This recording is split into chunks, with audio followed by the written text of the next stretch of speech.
Hi everyone, welcome to my kitchen. In today's recipe I'm going to show you how to make a Malai Kofta in a very healthy way. The Malai Koftas are nothing but paneer, which is cottage cheese, and potatoes combined together and then made into small tiny balls and pan fried, typically deep fried, but I'm going to be pan frying them in a curry paniyaram pan and then stuffing it along with some raisins, and then after that simmering it in a nice delicious makhani gravy. So without wasting any time, let's just dive right in and I'll show you how to make the house special Malai Kofta, which we absolutely love at home. So let's get started. So to begin, I have some boiled potatoes which I have pressure cooked in the pressure cooker and then ensured that it becomes really soft so it becomes very easy to mash. And I'm just going to add the potatoes here and then we'll give it a mash and then add in the cottage cheese, which is the chenna, which I've homemade as well. And then we will start adding all the masalas. Okay, so I'm just going to go ahead and take a fork and then mash up the potatoes. And once that's done, we're just going to use our hands to sort of bring the entire kofta together. And to this, now that the potatoes are mashed, let's ensure that it's completely mashed. This is perfect. Now to this, I'm just going to go ahead and add in all the remaining ingredients. I have some chenna here, which is nothing but paneer or cottage cheese, which I made at home. Very simple to make. You can also use the store-bought paneer, grate it and then use it. If you have some milk, like a 1 liter of milk is good to make this chenna. 1 liter of milk, bring it to a brisk boil. Add in lemon juice, about 1 tablespoon of lemon juice, and then once it curdles, you'll see that the milk splits and then it curdles. And allow it to rest for about 10 minutes, and after it rests, strain out the whey and then the chenna, and that chenna, so that you drain out all the whey, and once it becomes nice and firm, you have a chenna ready. And it's soft, and I always like to make chenna with either organic milk or the milk packets that you get in India. Great. So now to this I'm just going to go ahead and add in the spices, some chili powder and garam masala, some salt to taste, okay, perfect, and some gram flour so that it holds together when we're making the koftas, and lots of chopped coriander leaves adds some great taste and flavor. We'll just combine all of this now, nicely mash it up, bring it together, and so it's beautifully smooth. And when it's smooth and when you make the kofta and when you take a bite, it'll taste like creamy and malai, like a Malai Kofta, right? So really clean, creamy, and so that's why it's called a Malai Kofta. So now I'm just going to quickly give it a taste. Done. Simply love it. Nice and smooth. Salt is also perfect.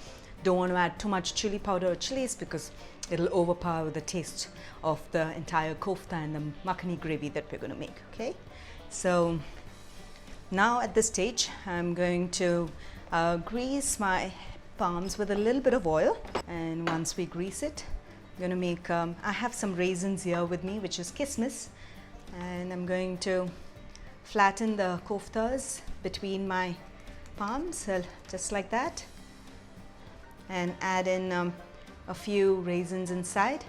Just cover it. There you go. A little bit of sweetness to that kofta and it tastes really nice. I'll just make a few more koftas, all of this, and then after that I'll show you how to cook it in the paniyaram pan.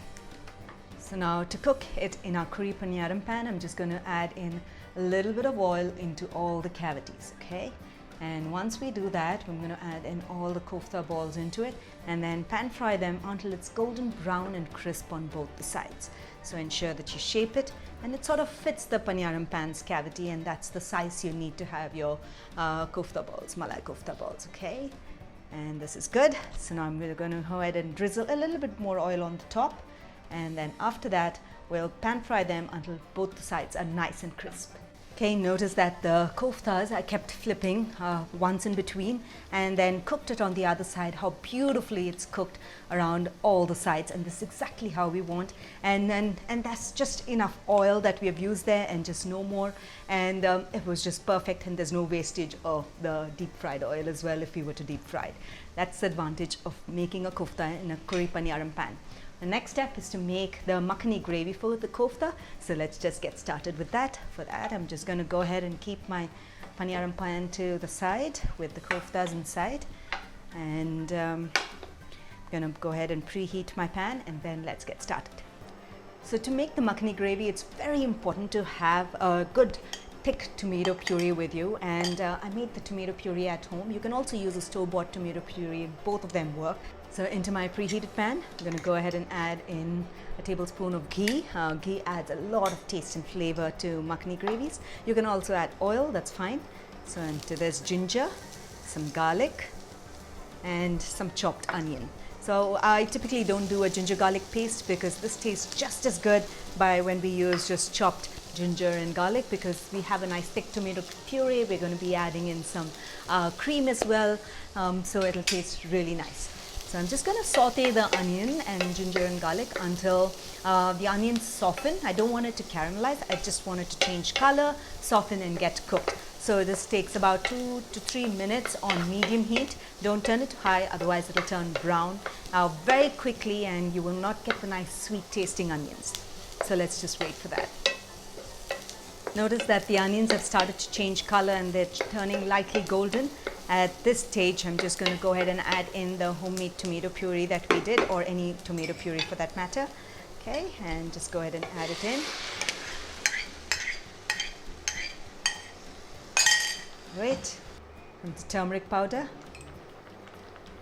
some red chili powder, garam masala, and coriander powder. Freshly roasted coriander seeds powdered and kept at home is something that I do all the time.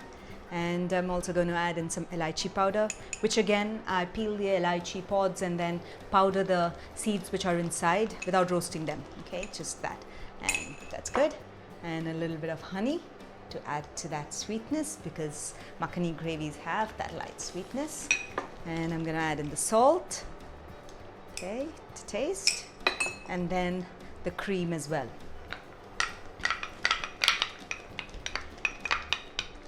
Great, so I'm going to give this a stir and allow the makhani gravy to simmer for about 3 to 4 minutes, because the tomatoes are already cooked, so you really don't have to sort of simmer it for a very long time. So the gravy has been simmering for a good 3 to 4 minutes, about 4 minutes, and it's just perfect. And at this stage, I'm just going to go ahead and turn off the heat. And now I'm going to go ahead and stir in the kasuri methi, the dried fenugreek leaves. And this adds a great taste to the Malai Kofta gravy or the makhani gravy, and brings out and heightens the dish really wonderfully. So what I typically do is, just before serving, I give this makhani gravy a brisk boil, transfer it to a serving bowl, and then place the Malai Koftas on top of it, garnish it maybe with some more kasuri methi or fresh coriander leaves, and then just serve it just like that. I typically don't simmer it and boil it, because the Malai Koftas will just melt away and get mashed up. I want them whole so we can enjoy it along with our phulkas or even a naan or any other roti of your choice. Okay, so that's it. Our makhani gravy is done and our koftas are done, and I'm ready to serve it. So I really hope you enjoyed watching the recipe of how to make the Malai Kofta, a really healthy one, because I cooked the koftas in a paniyaram pan and not deep fried them, and also made a delicious makhani gravy to go along with it. So do give this recipe a try, and I'm sure that you will love this recipe, because it brings out a great taste and flavor from all the fresh spices and the soft melt in the mouth Malai Koftas. And when you do, don't forget to share your feedback in the comments below, take a snapshot of it, tag us across all your social channels, and I'd love to hear from you. So until then, until next time, happy cooking and healthy eating.